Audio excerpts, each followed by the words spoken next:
తెలుగు రాష్ట్రాల మధ్య water war continue అవుతోంది. రాష్ట్ర విభజన నాటి నుంచి ప్రతి అంశంలో కొర్రీలు పెడుతూనే ఉంది ఏపీ సర్కార్. నీటి వాటాల నుంచి ప్రాజెక్టుల అప్పగింత వరకు ప్రతి ఇష్యూలో అడ్డుపుల్లలు వేస్తూనే ఉంది. సహకరించుకుందామంటూనే మన నీటి హక్కులపై కుట్రలు చేస్తోంది. 2015లోనే సంతకాలతో నీటి వాటాల దోపిడీ మొదలుపెట్టింది ఏపీ. దీనిపై గత బీఆర్ఎస్ సర్కార్ అభ్యంతరం చెప్పలేదు. పోలవరం బ్యాక్ వాటర్ ముంపుపై కూడా డొంక తిరుగుడు మాటలు చెబుతోంది ఏపీ సర్కార్.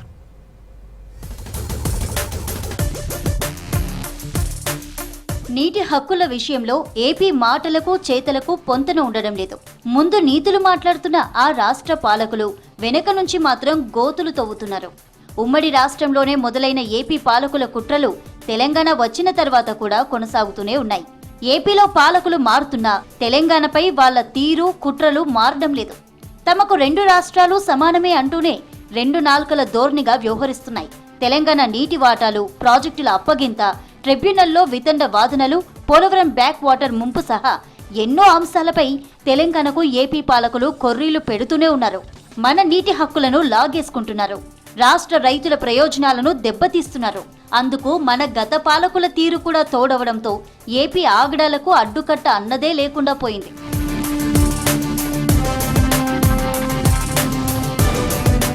రాష్ట్ర నీటి ప్రయోజనాలకు విఘాతం కలిగేలా రాష్ట్రం ఏర్పడిన కొత్తలోనే ఏపీ ప్రభుత్వం కుట్రలు చేసింది.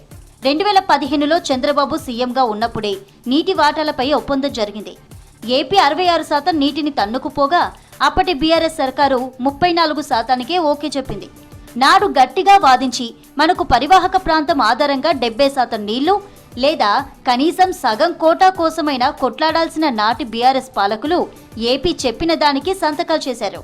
నీళ్ల విషయంలో ఇచ్చిపుచ్చుకోవాలని మాట్లాడుతున్న ఏపీ గద్దల మన నీళ్లను ఎగదన్నుకుపోతోంది. వాటాకు మించి తరలించుకుపోతోంది. మన రాష్ట్రం లెక్కల ప్రకారం నీటిని వాడుకుంటున్నా, ఇంకా చెప్పాలంటే అంతకన్నా తక్కువ వినియోగిస్తున్నా ఏపీ అభ్యంతరాలు వ్యక్తం చేస్తుంది. కృష్ణా ట్రిబ్యునల్లోనూ అదే రీతిలో వ్యవహరిస్తుంది.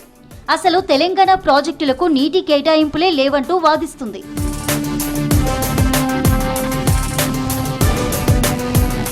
తెలంగాణ కూడా నీళ్లు తీసుకోవచ్చంటున్న ఏపీ పాలకులే మన ప్రాజెక్టులపై కేంద్రానికి లెక్కలేనన్ని ఫిర్యాదులు చేశారు.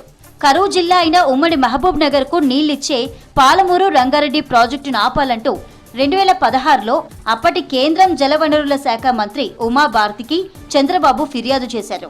డిండి, తుమ్మిళ్ల, కల్వకుర్తి, నెట్టెంపాడు, సుంకిశాల ప్రాజెక్టులను అడ్డుకోవాలంటూ కేంద్రానికి కృష్ణా బోర్డుకు ఎన్నో లేఖలు రాశారు. ఇది ఒక్క కృష్ణా ప్రాజెక్టులకే పరిమితం కాలేదు. గోదావరిపై కట్టిన అన్ని ప్రాజెక్టులపైన అలాగే వ్యవహరించారు. చంద్రబాబు హయాంలోనే కాళేశ్వరం ప్రాజెక్టుపై కేంద్రానికి ఫిర్యాదు చేశారు. ఉమ్మడి ఖమ్మం జిల్లాకు నీళ్లందించే భక్తరామదాసు లిఫ్ట్ స్కీమ్ ఆపాలంటూ 2017లో కేంద్రానికి చంద్రబాబు కంప్లైంట్ చేశారు. ఇక ఇదే ఆనవాయితీని జగన్ కూడా కొనసాగించారు. సీతారామకు నీటి కేటాయింపులు చేయవద్దంటూ సెంట్రల్ వాటర్ కమిషన్ కు జగన్ ప్రభుత్వం ఫిర్యాదు చేసింది. తెలంగాణకు నీళ్లు దక్కకుండా ఉండేందుకు పోతిరెడ్డిపాడు హెడ్ రెగ్యులేటర్ కెపాసిటీని పెంచి మరీ ఏపీకి నీటిని తరలించుకుపోయారు. శ్రీశైలం డెడ్ స్టోరేజీ నుంచి నీటిని తన్నుకుపోయే రాయలసీమ లిఫ్ట్ ఇరిగేషన్ స్కీమ్ కు జగన్ హయాంలోనే బీజం పడింది. ఈ ప్రాజెక్టును అడ్డుకోవాల్సిన గత బీఆర్ఎస్ పాలకులు పరోక్షంగా ఏపీకి సహకరించారు. గవినోళ్ల శ్రీనివాస్ అనే ఓ రైతు సుప్రీంకోర్టులో కేసు వేశాక గానీ ఆ కేసులో ఇంప్లీడ్ కాలేదు గత బీఆర్ఎస్ ప్రభుత్వం.